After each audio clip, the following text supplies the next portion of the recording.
श्रीगणेशाय नमः। ॐ भद्रं कर्णेभिरिति शान्तिः। हरिः ॐ। नमस्ते गणपतये। त्वमेव प्रत्यक्षं तत्त्वमसि। त्वमेव केवलं कर्तासि। त्वमेव केवलं धर्तासि। त्वमेव केवलं हर्तासि। त्वमेव सर्वं खलविदं ब्रह्मासि। त्वं साक्षादात्मासि नित्यं। ऋतं वच्मि सत्यं वच्मि।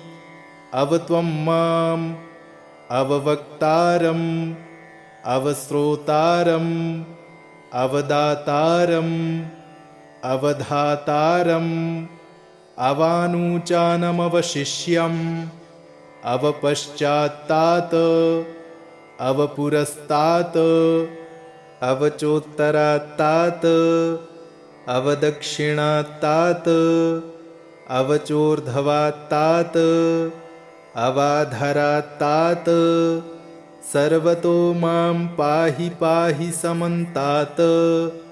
त्वं वाङ्मयस्त्वं चिन्मयः त्वमानन्दमयस्त्वं ब्रह्ममयः। त्वं सच्चिदानन्दाद्वितीयोऽसि। त्वं प्रत्यक्षं ब्रह्मासि। त्वं ज्ञानमयो विज्ञानमयोऽसि। सर्वं जगदिदं त्वत्तो जायते। सर्वं जगदिदं त्वत्तिष्ठति। सर्वं जगदिदं त्वयि लयमेष्यति। सर्वं जगदिदं त्वयि प्रत्येति। त्वं भूमिरापो नलो नीलो नभः। त्वं चत्वारि वाक्पदानि। त्वं गुणत्रयातीतः। त्वं कालत्रयातीतः। त्वं देहत्रयातीतः। त्वं मूलाधारस्थितोऽसि नित्यं। त्वं शक्तित्रयात्मकः। त्वां योगिनो ध्यायन्ति नित्यं। त्वं ब्रह्मा त्वं विष्णुस्त्वं रुद्रस्त्वमिन्द्रस्त्वमग्निस्त्वं वायुस्त्वं सूर्यस्त्वं चन्द्रमास्त्वं ब्रह्म भूर्भुवः सुवरोम।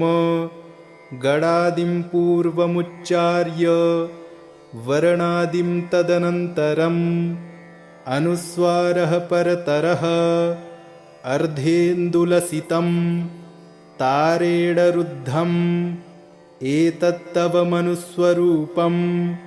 गकारः पूर्वरूपम् अकारो मध्यमरूपम् अनुस्वारश्चान्त्यरूपम् बिन्दुरुत्तररूपम् नादः सन्धानम् संहिता सन्धिः। सैषा गणेशविद्या गणकऋषिः निच्छृद्गायत्री छन्दः। श्रीमहागणपतिर्देवता। ॐ गं गणपतये नमः। एकदन्ताय विद्महे वक्रतुण्डाय धीमहि तन्नो दन्ती प्रचोदयात्। एकदन्तं चतुर्हस्तं पाशमङ्कुशधारिणम् अभयं वरदं हस्तैर्बिभ्राणं मूषकध्वजं। रक्तं लम्बोदरं शूर्पकर्णकं रक्तवाससं रक्तगन्धानुलिप्ताङ्गं रक्तपुष्पैः सुपूजितं। भक्तानुकम्पिनं देवं जगत्कारणमच्युतम्। आविर्भूतं च सृष्ट्यादौ प्रकृतेः पुरुषात् परम्। एवं ध्यायति यो नित्यं स योगी योगिनां वरः। नमो व्रातपतये नमो गणपतये नमः प्रमथपतये। नमस्तेऽस्तु लम्बोदरायैकदन्ताय विघ्नविनाशिने शिवसुताय श्रीवरदमूर्तये नमो नमः। हरिः ॐ। नमस्ते गणपतये। त्वमेव प्रत्यक्षं तत्त्वमसि। त्वमेव केवलं कर्तासि। त्वमेव केवलं धर्तासि। त्वमेव केवलं हर्तासि। त्वमेव सर्वं खलविदं ब्रह्मासि। त्वं साक्षादात्मासि नित्यं। ऋतं वच्मि सत्यं वच्मि। अवत्वं माम् अववक्तारम् अवश्रोतारम् अवदातारम् अवधातारम् अवानुचानमवशिष्यम् अवपश्चात्तात् अवपुरस्तात् अवचोत्तरात्तात् अवदक्षिणात्तात् अवचोर्ध्वात्तात् अवाधरात्तात् सर्वतो मां पाहि पाहि समन्तात्। त्वं वाङ्मयस्त्वं चिन्मयः त्वमानन्दमयस्त्वं ब्रह्ममयः। त्वं सच्चिदानन्दाद्वितीयोऽसि। त्वं प्रत्यक्षं ब्रह्मासि। त्वं ज्ञानमयो विज्ञानमयोऽसि। सर्वं जगदिदं त्वत्तो जायते। सर्वं जगदिदं त्वत्तिष्ठति। सर्वं जगदिदं त्वयि लयमेष्यति। सर्वं जगदिदं त्वयि प्रत्येति। त्वं भूमिरापो नलो नीलो नभः। त्वं चत्वारि वाक्पदानि। त्वं गुणत्रयातीतः। त्वं कालत्रयातीतः। त्वं देहत्रयातीतः। त्वं मूलाधारस्थितोऽसि नित्यं। त्वं शक्तित्रयात्मकः। त्वां योगिनो ध्यायन्ति नित्यं। त्वं ब्रह्मा त्वं विष्णुस्त्वं रुद्रस्त्वमिन्द्रस्त्वमग्निस्त्वं वायुस्त्वं सूर्यस्त्वं चन्द्रमास्त्वं ब्रह्म भूर्भुवः सुवरोम। गणादिं पूर्वमुच्चार्य वर्णादिं तदनन्तरम् अनुस्वारः परतरः अर्धेन्दुलसितं तारेण रुद्धम् एतत्तव मनुस्वरूपम्। गकारः पूर्वरूपम् अकारो मध्यमरूपम् अनुस्वारश्चान्त्यरूपम् बिन्दुरुत्तररूपम्। नादः सन्धानं संहिता सन्धिः सैषा गणेशविद्या गणकऋषिः निच्छृद्गायत्री छन्दः। श्रीमहागणपतिर्देवता। ॐ गं गणपतये नमः। एकदन्ताय विद्महे वक्रतुण्डाय धीमहि तन्नो दन्ती प्रचोदयात्। एकदन्तं चतुर्हस्तं पाशमङ्कुशधारिणम् अभयं वरदं हस्तैर्बिभ्राणं मूषकध्वजम्। रक्तं लम्बोदरं शूर्पकर्णकं रक्तवाससं रक्तगन्धानुलिप्ताङ्गं रक्तपुष्पैः सुपूजितं भक्तानुकम्पिनं देवं जगत्कारणमच्युतम्। आविर्भूतं च सृष्ट्यादौ प्रकृतेः पुरुषात् परम्। एवं ध्यायति यो नित्यं स योगी योगिनां वरः।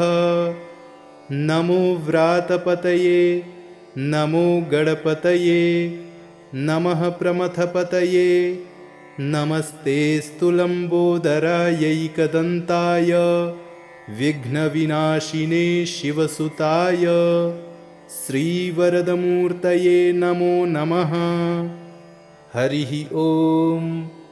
नमस्ते गणपतये त्वमेव प्रत्यक्षं तत्त्वमसि त्वमेव केवलं कर्तासि त्वमेव केवलं धर्तासि त्वमेव केवलं हर्तासि त्वमेव सर्वं खलविदं ब्रह्मासि त्वं साक्षादात्मासि नित्यं ऋतं वच्मि सत्यं वच्मि अवत्वं माम् अववक्तारम् अवश्रोतारम् अवदातारम् अवधातारम् अवानुचानमवशिष्यम् अवपश्चात्तात् अवपुरस्तात् अवचोत्तरात्तात् अवदक्षिणात्तात् अवचोर्ध्वात्तात्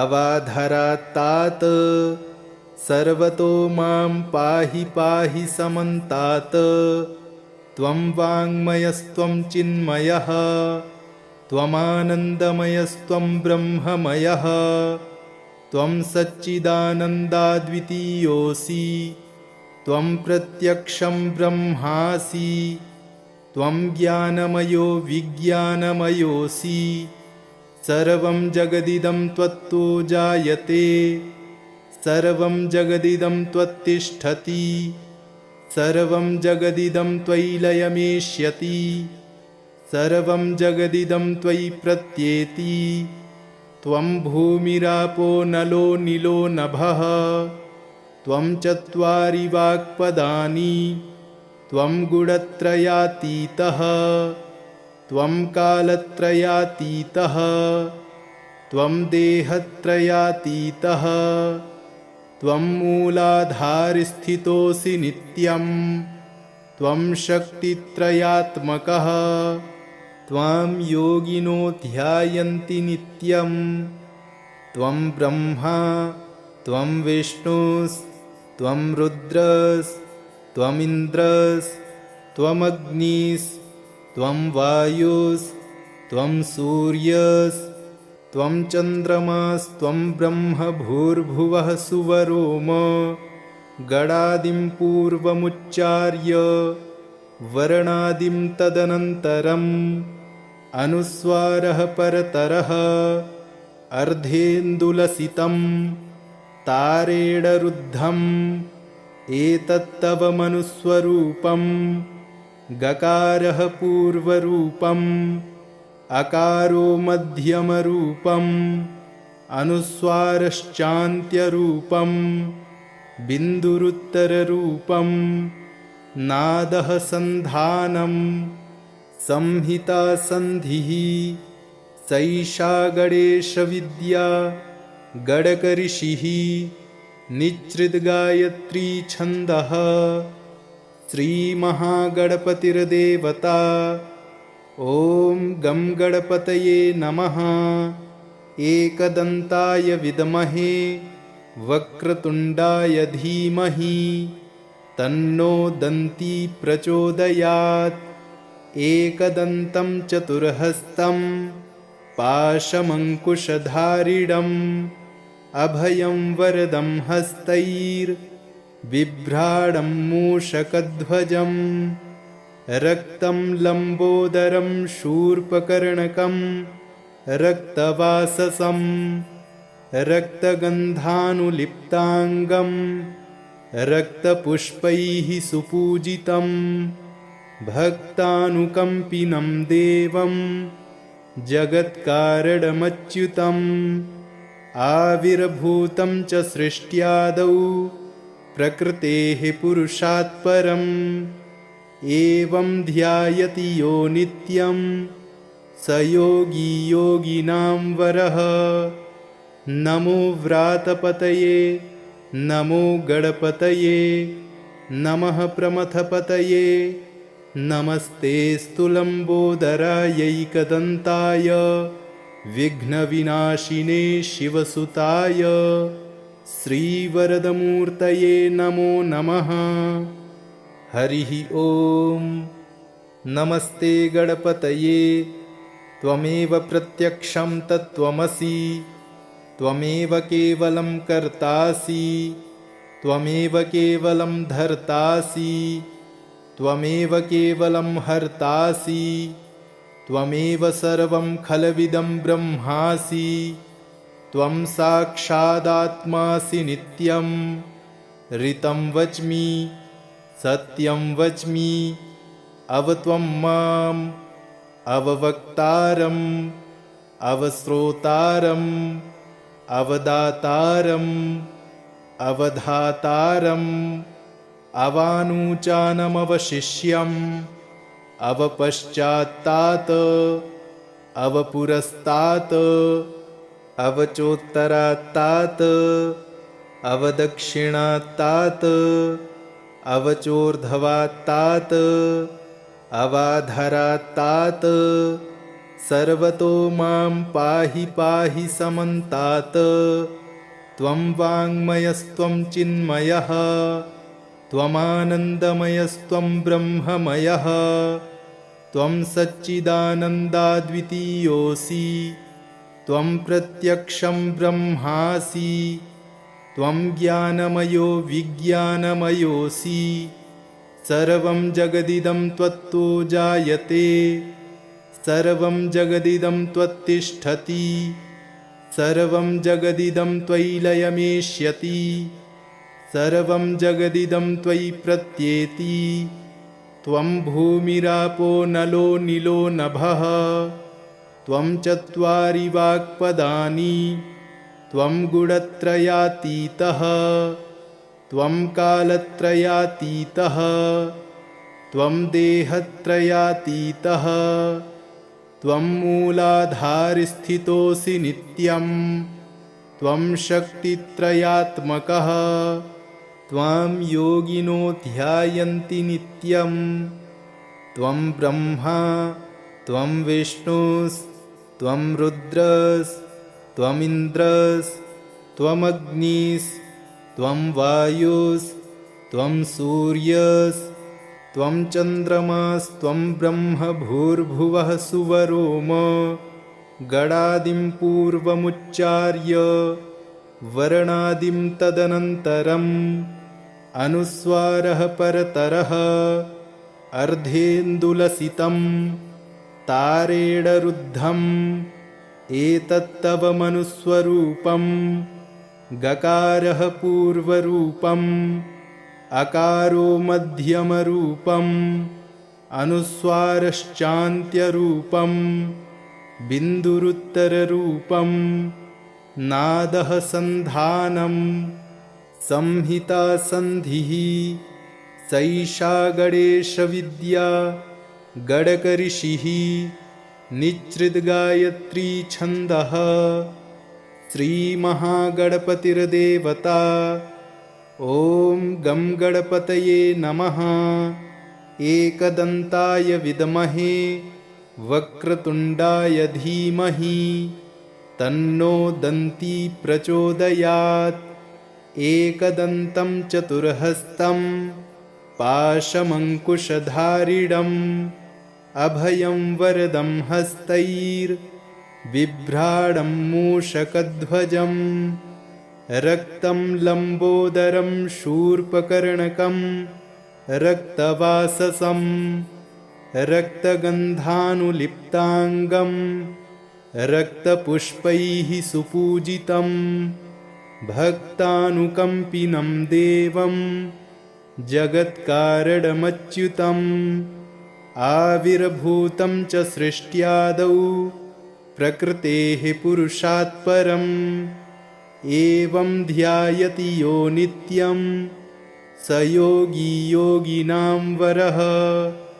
नमो व्रातपतये, नमो गणपतये, नमः प्रमथपतये, नमस्तेऽस्तु लम्बोदरायैकदन्ताय, विघ्नविनाशिने शिवसुताय, श्रीवरदमूर्तये नमो नमः।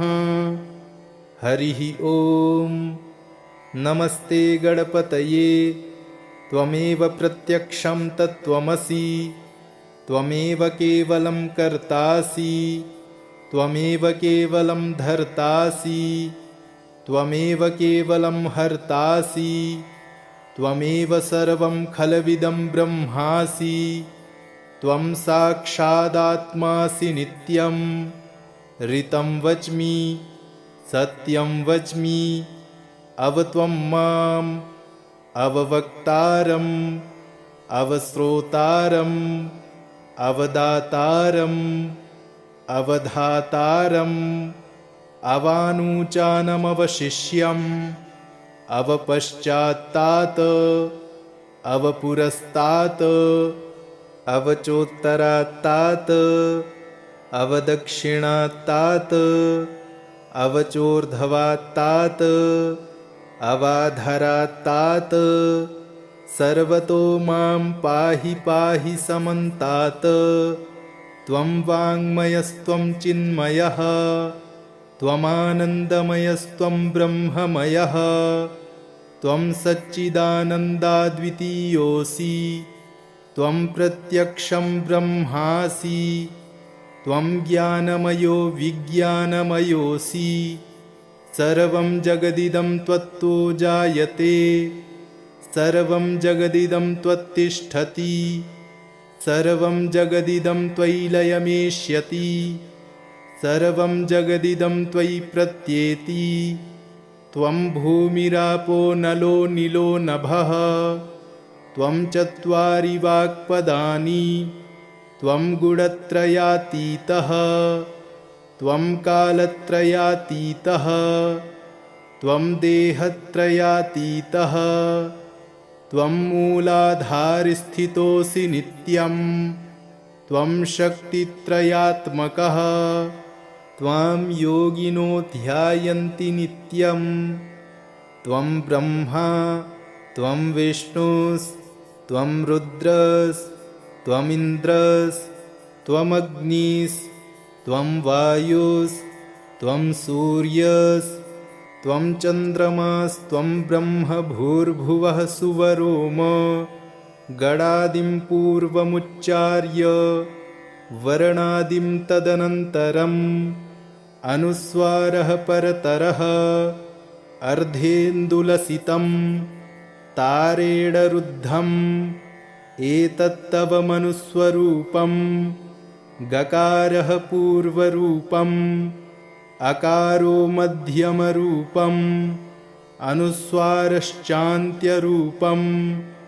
बिन्दुरुत्तररूपम् नादः सन्धानं संहिता सन्धिः सैषा गणेशविद्या गणकऋषिः निच्छृद्गायत्री छन्दः श्रीमहागणपतिर्देवता ॐ गं गणपतये नमः एकदन्ताय विद्महे वक्रतुण्डाय धीमहि तन्नो दन्ती प्रचोदयात् एकदन्तं चतुर्हस्तं पाशमङ्कुशधारिणम्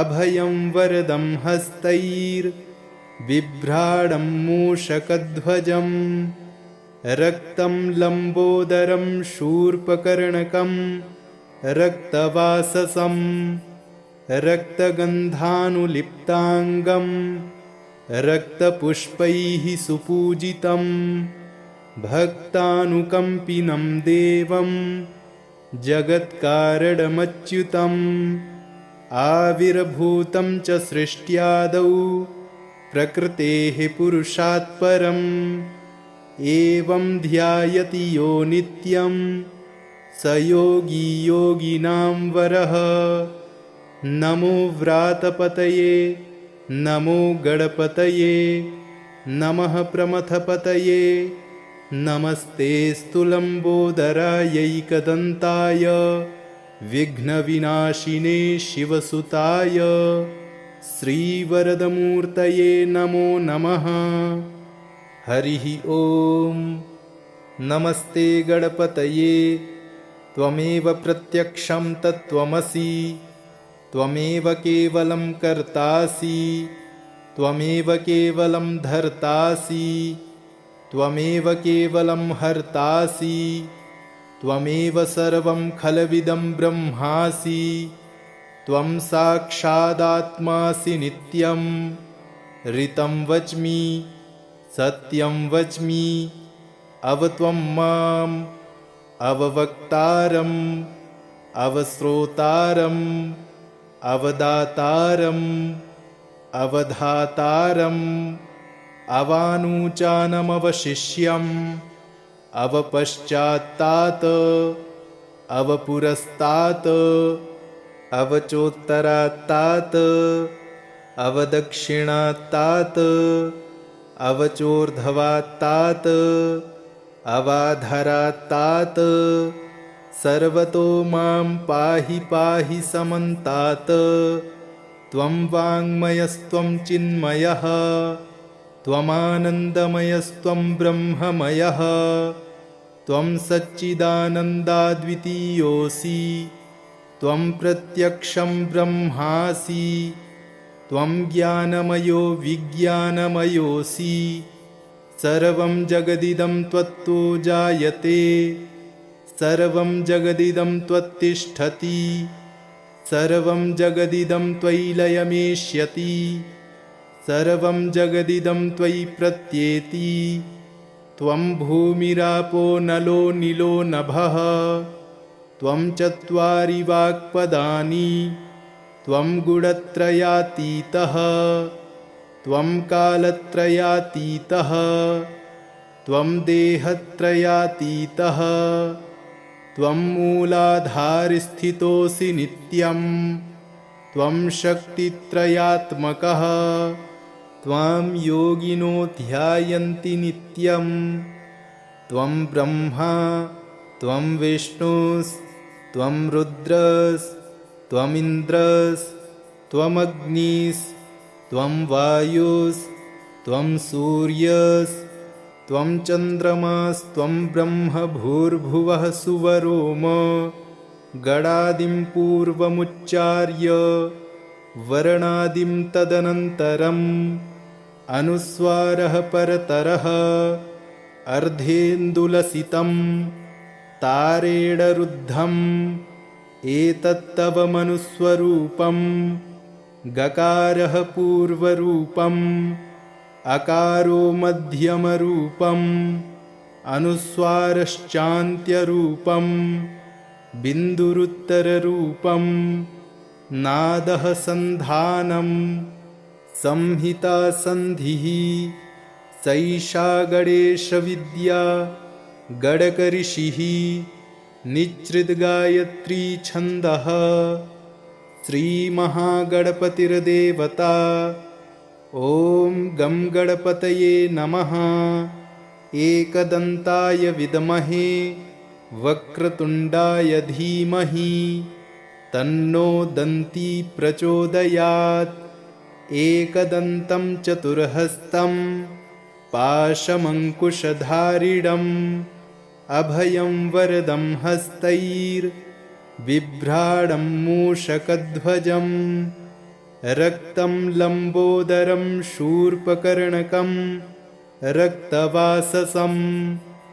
रक्तगन्धानुलिप्ताङ्गं रक्तपुष्पैः सुपूजितं भक्तानुकम्पिनं देवं जगत्कारणमच्युतम् आविर्भूतं च सृष्ट्यादौ प्रकृतेः पुरुषात् परम् एवं ध्यायति यो नित्यं स योगी योगिनां वरः नमो व्रातपतये नमो गणपतये नमः प्रमथपतये नमस्तेऽस्तु लम्बोदरायैकदन्ताय विघ्नविनाशिने शिवसुताय श्रीवरदमूर्तये नमो नमः।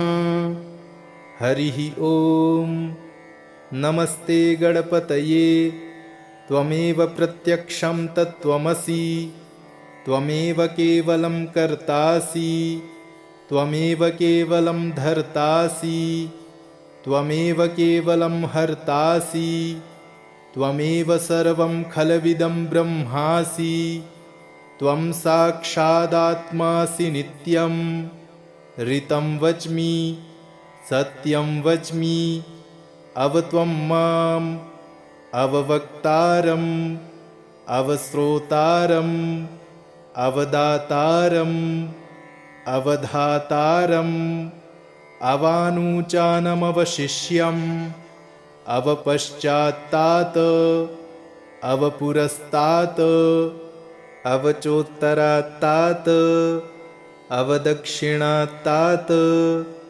अवचोर्ध्वात्तात् अवाधरात्तात् सर्वतो मां पाहि पाहि समन्तात् त्वं वाङ्मयस्त्वं चिन्मयः त्वमानन्दमयस्त्वं ब्रह्ममयः त्वं सच्चिदानन्दाद्वितीयोऽसि त्वं प्रत्यक्षं ब्रह्मासि त्वं ज्ञानमयो विज्ञानमयोऽसि सर्वं जगदिदं त्वत्तो जायते सर्वं जगदिदं त्वत्तिष्ठति सर्वं जगदिदं त्वयि लयमेष्यति सर्वं जगदिदं त्वयि प्रत्येति त्वं भूमिरापो नलो नीलो नभः त्वं चत्वारि वाक्पदानि त्वं गुणत्रयातीतः त्वं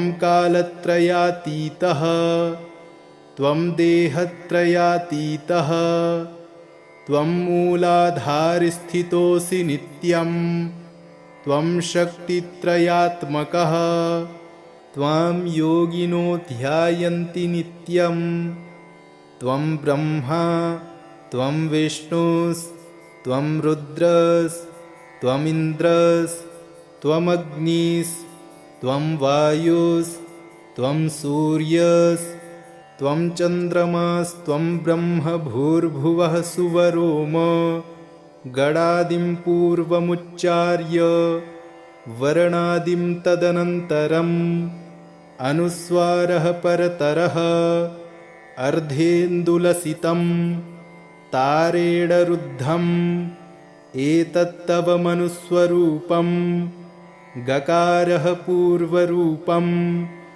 अकारो मध्यमरूपम् अनुस्वारश्चान्त्यरूपं बिन्दुरुत्तररूपं नादः सन्धानं संहिता सन्धिः सैषा गणेशविद्या गणकऋषिः निच्छृद्गायत्री छन्दः श्रीमहागणपतिर्देवता ॐ गं गणपतये नमः एकदन्ताय विद्महे वक्रतुण्डाय धीमहि तन्नो दन्ती प्रचोदयात् एकदन्तं चतुर्हस्तं पाशमङ्कुशधारिणम् अभयं वरदं हस्तैर्बिभ्राणं मूषकध्वजं रक्तं लम्बोदरं शूर्पकर्णकं रक्तवाससं रक्तगन्धानुलिप्ताङ्गं रक्तपुष्पैः सुपूजितं भक्तानुकम्पिनं देवं जगत्कारणमच्युतम् आविर्भूतं च सृष्ट्यादौ प्रकृतेः पुरुषात् परम् एवं ध्यायति यो नित्यं स योगी योगिनां वरः नमो व्रातपतये नमो गणपतये नमः प्रमथपतये नमस्तेऽस्तु लम्बोदरायैकदन्ताय विघ्नविनाशिने शिवसुताय श्रीवरदमूर्तये नमो नमः।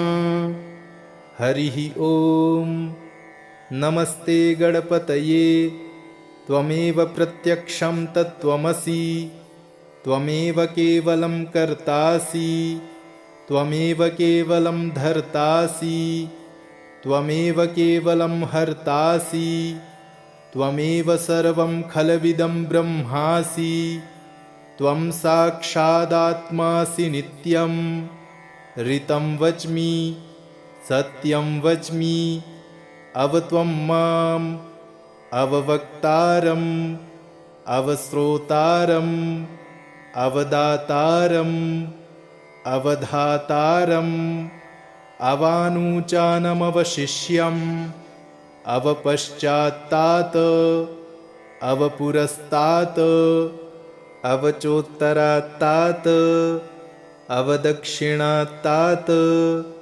अवचोर्ध्वात्तात् अवाधरात्तात् सर्वतो मां पाहि पाहि समन्तात् त्वं वाङ्मयस्त्वं चिन्मयः त्वमानन्दमयस्त्वं ब्रह्ममयः त्वं सच्चिदानन्दाद्वितीयोऽसि त्वं प्रत्यक्षं ब्रह्मासि त्वं ज्ञानमयो विज्ञानमयोऽसि सर्वं जगदिदं त्वत्तो जायते सर्वं जगदिदं त्वत्तिष्ठति सर्वं जगदिदं त्वयि लयमेष्यति सर्वं जगदिदं त्वयि प्रत्येति त्वं भूमिरापो नलो नीलो नभः त्वं चत्वारि वाक्पदानि त्वं गुणत्रयातीतः त्वं कालत्रयातीतः त्वं देहत्रयातीतः त्वं मूलाधारस्थितोऽसि नित्यं त्वं शक्तित्रयात्मकः त्वां योगिनो ध्यायन्ति नित्यं त्वं ब्रह्मा त्वं विष्णुस्त्वं रुद्रस्त्वमिन्द्रस्त्वमग्निस्त्वं वायुस्त्वं सूर्यस्त्वं चन्द्रमास्त्वं ब्रह्म भूर्भुवः सुवरोम गणादिं पूर्वमुच्चार्य वर्णादिं तदनन्तरम् अनुस्वारः परतरः अर्धेन्दुलसितं तारेणरुद्धम् एतत्तव मनुस्वरूपं गकारः पूर्वरूपम् अकारो मध्यमरूपम् अनुस्वारश्चान्त्यरूपं बिन्दुरुत्तररूपं नादः सन्धानं संहिता सन्धिः सैषा गणेशविद्या गणकऋषिः निच्छृद्गायत्री छन्दः श्रीमहागणपतिर्देवता ॐ गं गणपतये नमः एकदन्ताय विद्महे वक्रतुण्डाय धीमहि तन्नो दन्ती प्रचोदयात् एकदन्तं चतुर्हस्तं पाशमङ्कुशधारिणम् अभयं वरदं हस्तैर्बिभ्राणं मूषकध्वजं रक्तं लम्बोदरं शूर्पकर्णकं रक्तवाससं रक्तगन्धानुलिप्ताङ्गं रक्तपुष्पैः सुपूजितं भक्तानुकम्पिनं देवं जगत्कारणमच्युतम् आविर्भूतं च सृष्ट्यादौ प्रकृतेः पुरुषात् परम् एवं ध्यायति यो नित्यं स योगी योगिनां वरः नमो व्रातपतये नमो गणपतये नमः प्रमथपतये नमस्तेऽस्तु लम्बोदरायैकदन्ताय विघ्नविनाशिने शिवसुताय श्रीवरदमूर्तये नमो नमः।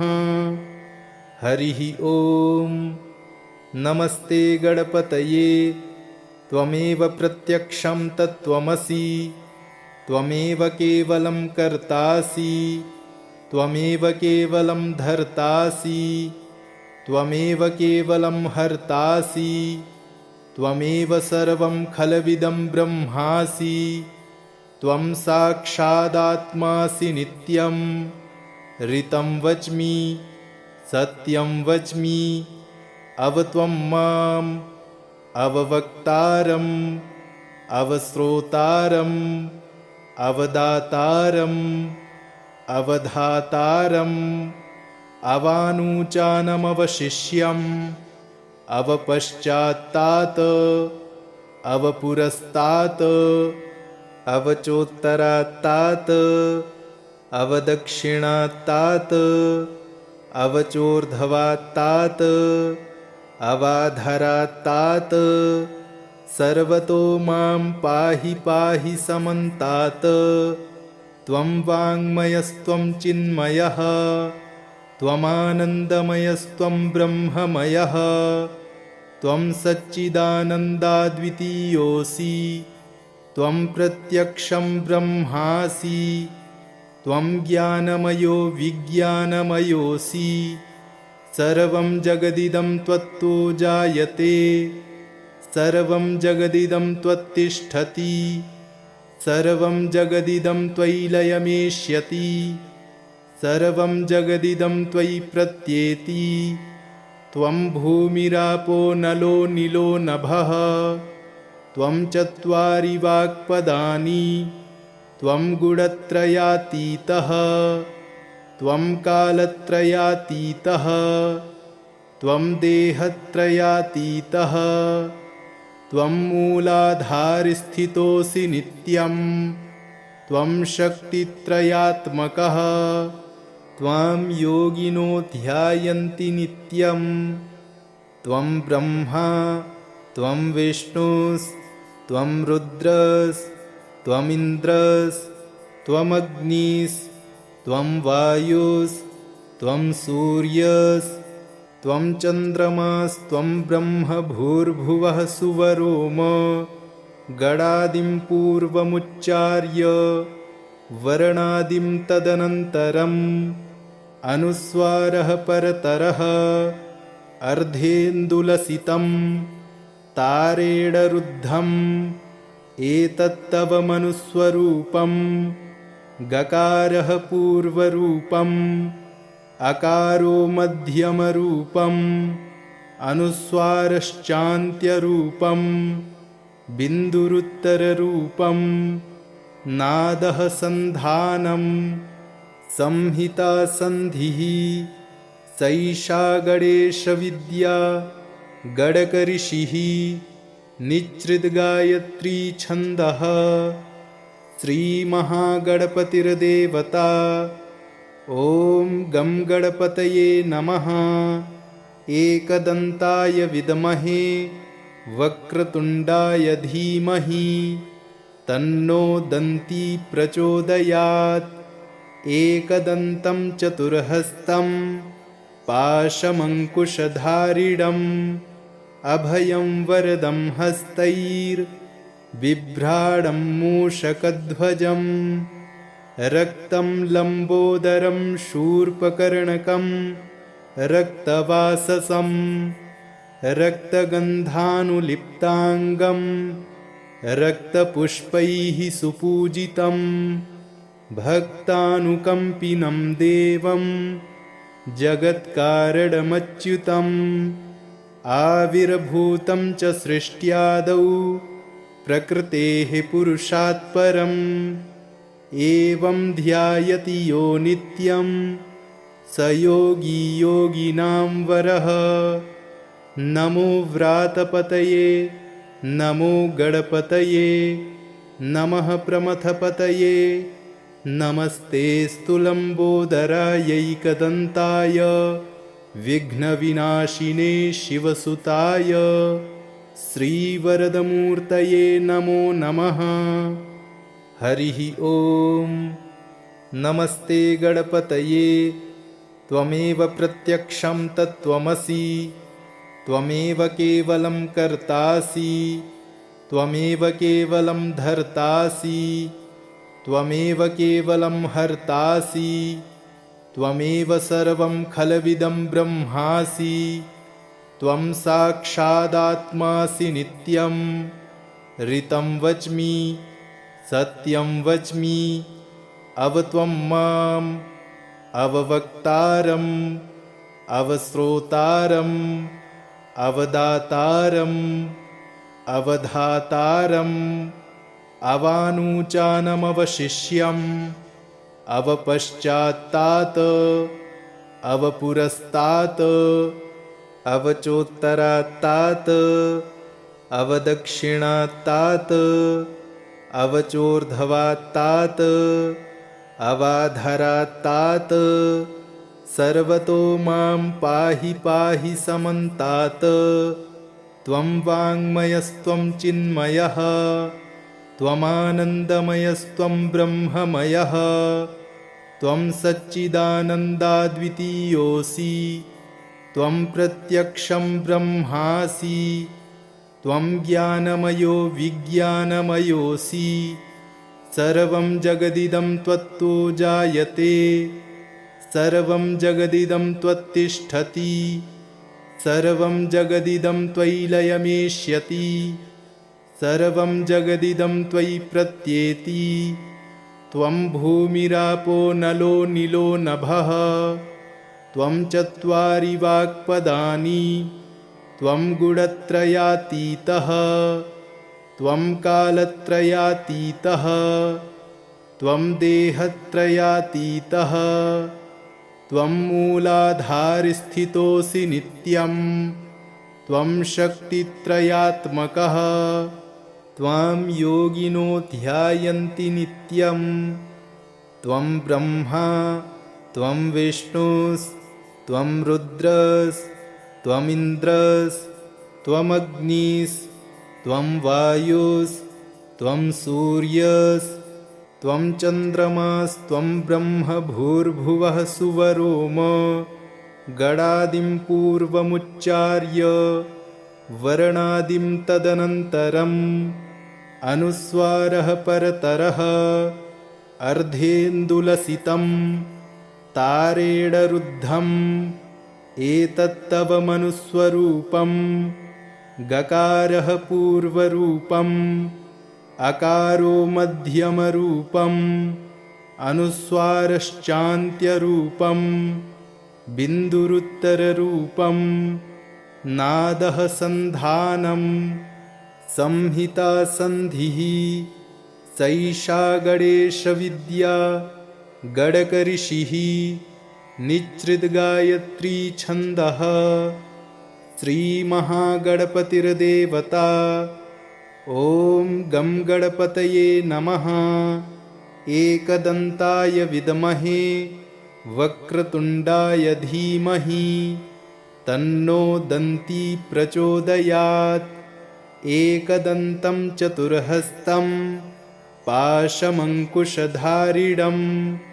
अभयं वरदं हस्तैर्बिभ्राणं मूषकध्वजं रक्तं लम्बोदरं शूर्पकर्णकं रक्तवाससं रक्तगन्धानुलिप्ताङ्गं रक्तपुष्पैः सुपूजितं भक्तानुकम्पिनं देवं जगत्कारणमच्युतम् आविर्भूतं च सृष्ट्यादौ प्रकृतेः पुरुषात् परम् एवं ध्यायति यो नित्यं स योगी योगिनां वरः। नमो व्रातपतये नमो गणपतये नमः प्रमथपतये नमस्तेऽस्तु लम्बोदरायैकदन्ताय विघ्नविनाशिने शिवसुताय श्रीवरदमूर्तये नमो नमः। हरिः ॐ। नमस्ते गणपतये त्वमेव प्रत्यक्षं तत्त्वमसि त्वमेव केवलं कर्तासि त्वमेव केवलं धर्तासि त्वमेव केवलं हर्तासि त्वमेव सर्वं खलविदं ब्रह्मासि त्वं साक्षादात्मासि नित्यं ऋतं वच्मि सत्यं वच्मि अवत्वं माम् अववक्तारम् अवश्रोतारम् अवदातारम् अवधातारम् अवानूचानमवशिष्यम् अवपश्चात्तात् अवपुरस्तात् अवचोत्तरात्तात् अवदक्षिणात्तात् अवचोर्ध्वात्तात् अवाधरात्तात् सर्वतो मां पाहि पाहि समन्तात्।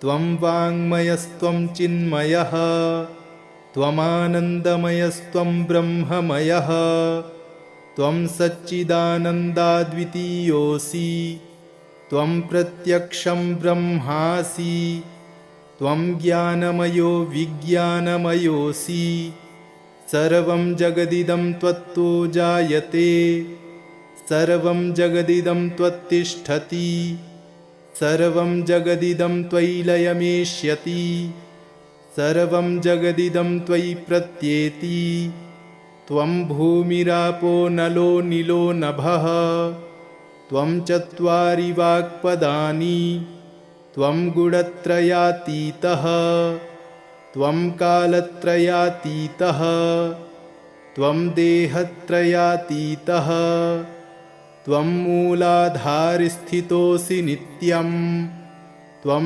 शक्तित्रयात्मकः त्वां योगिनो ध्यायन्ति नित्यं त्वं ब्रह्मा त्वं विष्णुस्त्वं रुद्रस्त्वमिन्द्रस्त्वमग्निस्त्वं वायुस्त्वं सूर्यस्त्वं चन्द्रमास्त्वं ब्रह्म भूर्भुवः सुवरोम गणादिं पूर्वमुच्चार्य वर्णादिं तदनन्तरम् अनुस्वारः परतरः अर्धेन्दुलसितं तारेण रुद्धम् एतत्तव मनुस्वरूपं गकारः पूर्वरूपम् अकारो मध्यमरूपम् अनुस्वारश्चान्त्यरूपम् बिन्दुरुत्तररूपम् नादः सन्धानं संहिता सन्धिः सैषा गणेशविद्या गणकऋषिः निच्छृद्गायत्री छन्दः श्रीमहागणपतिर्देवता। ॐ गं गणपतये नमः। एकदन्ताय विद्महे वक्रतुण्डाय धीमहि तन्नो दन्ती प्रचोदयात्। एकदन्तं चतुर्हस्तं पाशमङ्कुशधारिणम् अभयं वरदं हस्तैर्बिभ्राणं मूषकध्वजं रक्तं लम्बोदरं शूर्पकर्णकं रक्तवाससं रक्तगन्धानुलिप्ताङ्गं रक्तपुष्पैः सुपूजितं भक्तानुकम्पिनं देवं जगत्कारणमच्युतम् आविर्भूतं च सृष्ट्यादौ प्रकृतेः पुरुषात् परम् एवं ध्यायति यो नित्यं स योगी योगिनां वरः। नमो व्रातपतये नमो गणपतये नमः प्रमथपतये नमस्तेऽस्तु लम्बोदरायैकदन्ताय विघ्नविनाशिने शिवसुताय श्रीवरदमूर्तये नमो नमः। इति श्रीगणपत्यथर्वशीर्षं सम्पूर्णम्।